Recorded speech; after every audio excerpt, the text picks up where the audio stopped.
In continuation to the discussion as to what is that I and you can do to bring poison-free food to our tables, we need to discuss the problem of adulteration. Adulteration can happen due to various reasons, but everybody is probably aware of the first reason being profit. People want to profit, so adulteration is there. Okay, it's profit at any cost. This is something that we do not have direct control over. But is there something else that we could do to bring down adulteration at least? So I would like to discuss a couple of points here just to understand what is it that we could do. Number one is that I'll take the case of turmeric, since we've got a lot of questions from our customers. Turmeric has, as everybody knows, has yellow color. The color of turmeric is yellow. But based on the structure of the soil and the kind of seeds that are used, the rhizome that is used, turmeric can have color anything between orange, deep orange to deep yellow. So what happens here is that suppose we are used to seeing turmeric in yellow color, and next time you end up in a shop and you see that the turmeric is probably a little orange texture. We sometimes refuse to buy it, saying that maybe it's not pure. Most of the time, this is not true.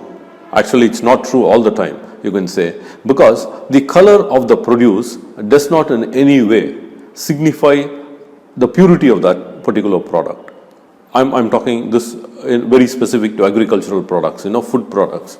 So what happens here is that once we start demanding that we need only yellow product, as in turmeric, I want yellow color in turmeric, the trader or the businessman is sometimes forced to convert that to yellow. So we end up having adulterants like methanol yellow or lead chromate that is used to bring yellow color not only in turmeric but in also certain kinds of dal, pulses like tur dal and things like that are also colored with methanol yellow.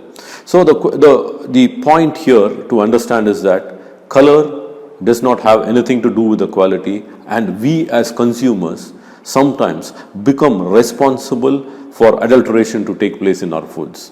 One more example for this adulteration could be country jaggery. See, country jaggery has a color which is dark brown sometimes. Sometimes it might be a little towards the lighter side of brown, slightly whitish brown. So what happens here is that once we start demanding, saying that I need a particular color in my jaggery, there is a good chance for adulteration to take place. The same is true for fruits and vegetables.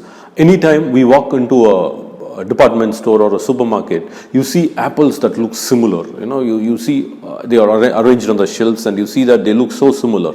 Here, what happens here is that once we walk into a local market and we see locally grown vegetables, say lady's finger or maybe papaya or anything like guava, we see that all these vegetables don't look the same. One is short, one is big, maybe, or bitter gourd for that case. Maybe it's a little twisted and all that. So now what we have an apprehension. We think that, anytime a vegetable or a fruit does not look similar to its, whatever is there, we tend to think that, it's not good quality. But this is also not true. What happens here is that the more we want the same size, the same color and the same texture, we want seedless fruits perhaps. When we want such things, this is where a lot of hybrid plants start coming in. Like hybrid plants, you look at hybrid tomatoes, for example, or look at hybrid coriander leaves.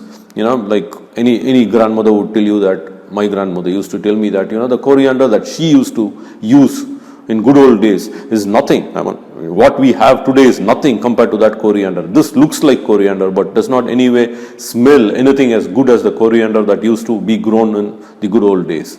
So, ladies and gentlemen, the point that we are trying to make is that color does not have anything to do with the quality, neither does the size or the texture of the plant. So, anytime we start demanding, we as consumers, we start demanding for certain things, that is where most of the times adulteration tends to take place.